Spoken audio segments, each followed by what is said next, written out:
Today in this lecture we are going to discuss acute neurogenic hypertension caused by sectioning the baroreceptor nerves. This is another type of hypertension that is caused by combination of volume loading and vasoconstriction. Previously we have discussed some of the types of hypertension that were caused by combination of volume loading and vasoconstriction, and this is the final category of all those types. Now, to understand the acute neurogenic hypertension caused by sectioning the baroreceptor nerves, we have first to understand the baroreceptor system. Now basically the baroreceptor system, it consists of some receptors that are known as the baroreceptors and some nerves which take the signals from the baroreceptors towards the brain, and some nerves which takes the signals from the brain towards the blood vessels. Now, what is basically the function of the baroreceptor system? This baroreceptor system, it is normally known as the buffer system, and it is known as buffer system, and the nerves of these baroreceptors are known as buffer nerves because they increase the arterial pressure when the arterial pressure is falling, and when they decrease the arterial pressure when the arterial pressure is increasing.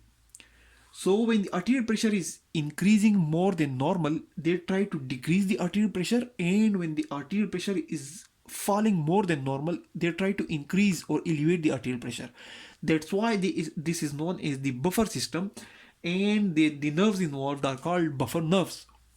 Now the baroreceptors, they are basically distributed, they are present in all of the major arteries in the thorax, but they are specifically present in the aortic arch, and from where the signals from the baroreceptors are taken with the help of the vagus nerve toward the vasomotor center in the brain, and from the carotid sinus or from the bifurcation of the carotid arteries where the baroreceptors are present, they are known as carotid sinus. From here the signals are taken with the help of herring nerves, and then the herring nerves goes with the help of glossopharyngeal nerves into the brain. Normally there is a tone, there are a few impulses coming down with the help of sympathetic nerves. There is continuous firing of some the vasoconstrictor area of the brain to keep the blood vessels in tone or increase the tone of the blood vessels so that the arterial pressure remain elevated. These baroreceptors and these baroreceptor nerves, they are normally silent. They are not transmitting any signals when the arterial pressure is between 0 to 60 mm of mercury.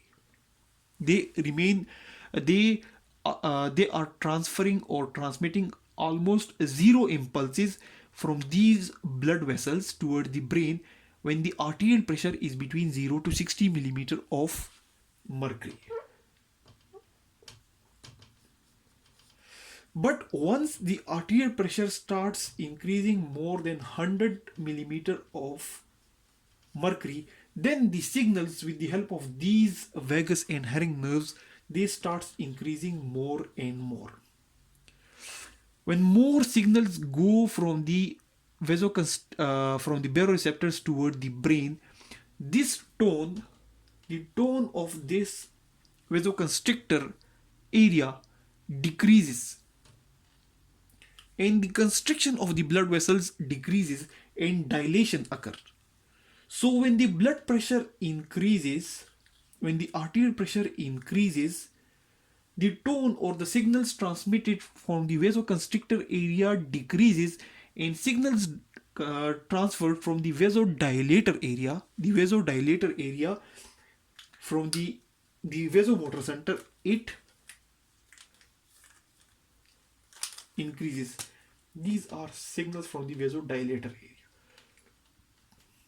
So when the arterial pressure is increasing more than 100, signals from the vasoconstrictor area coming from the brain, they decrease, and signals from the vasodilator area from the vasodilator area from the vasomotor center, they increase. Now these vasoconstrictor signals, they are basically coming with the help of sympathetic nerves, and normally they try to increase the arterial pressure. So these signals decrease because the arterial pressure is increased above 100, and the more it is increasing, the rapid changes it is there is, the more rapid is the firing of the vasomotor area. But when the arterial pressure is falling, it is like in the range of 0 to 60 mm of mercury. There is no signal transmission. There is no signal transmission, and there is no change occurring. Now what happens? What happens if the signals transmission from these nerves toward the brain area is all of a sudden cut down? There are no signals going down, going towards the brain. These signals go when the arterial pressure is increasing. They were going when the arterial pressure was increasing, and they were not going when there was the arterial pressure of between 0 to 60. So when these nerves have been cut down, sectioning, that is known as sectioning of the nerves, that can occur with the help of trauma or tumor or any pathology, there will be no signal going. There will be no signal going, just like this range of arterial pressure. So the brain will think that the arterial pressure has fallen to between 0 and 60 millimeter of mercury, or it has altogether fallen to below the normal range, because these nerves have been cut down. Sectioning of these nerves have occurred, so signals cannot go, and signals do not go to the brain when the arterial pressure is between 0 to 60. Most of the signals go to the brain when the arterial pressure starts increasing, and it is rapidly increasing above the 100 millimeter of mercury. So when the signals are not going, the brain perceive it as low pressure, and the brain, with the help of this vasoconstrictor area, with the help of sympathetic nerves, it increase the tone. When the tone increases, the vasoconstriction occurs,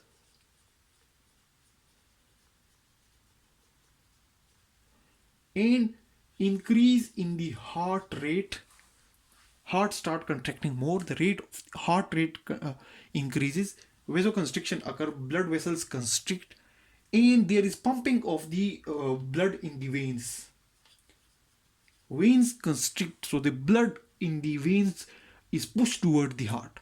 So all these changes, they occur when these nerves have been sectioned or cut down, and there is no signal going. There is no signal going toward the brain, and the brain is perceiving it as a low pressure. So the brain has increased the tone.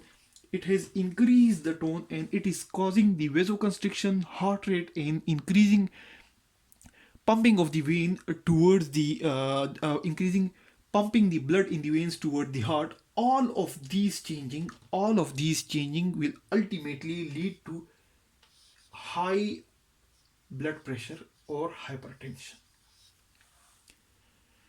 So this is basically known as acute neurogenic hypertension caused by sectioning of the baroreceptor nerves, because when the arterial pressure normally remains below 60 millimeter of mercury, there is no signal going, and the brain thinks that the arterial pressure has fallen down, so it tries to elevate the arterial pressure, because this is a buffer system.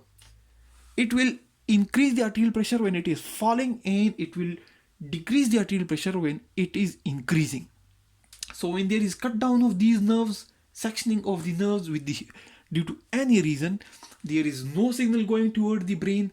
The vasoconstrictor area, which is normally having some tone, which is normally keeping the blood vessels a little bit constricted, and which is normally trying to raise the heart, it gets so much excited, it increases the tone so much that it causes a lot of vasoconstriction, a lot of increase in heart rate, and it constricts the veins so much that it pumps the blood in the veins toward the heart, and all of those factors, they basically increase the blood pressure, and that increase in blood pressure is known as acute neurogenic hypertension. and which has been basically caused by sectioning the baroreceptor nerves or the buffer nerves. Now this type of hypertension is basically acute. It is acute. It will mostly last for around 2 days. Then there will be resetting of vasomotor center. This area, this vasomotor center, which we have discussed in detail previously, it will reset according to this new level of hypertension, and then it will basically bring the arterial pressure slowly and gradually down. But this type of hypertension will last for around 2 days, and this is known as acute neurogenic hypertension. So that's all about acute neurogenic hypertension caused by sectioning of the baroreceptor nerve. Thanks a lot for watching the video.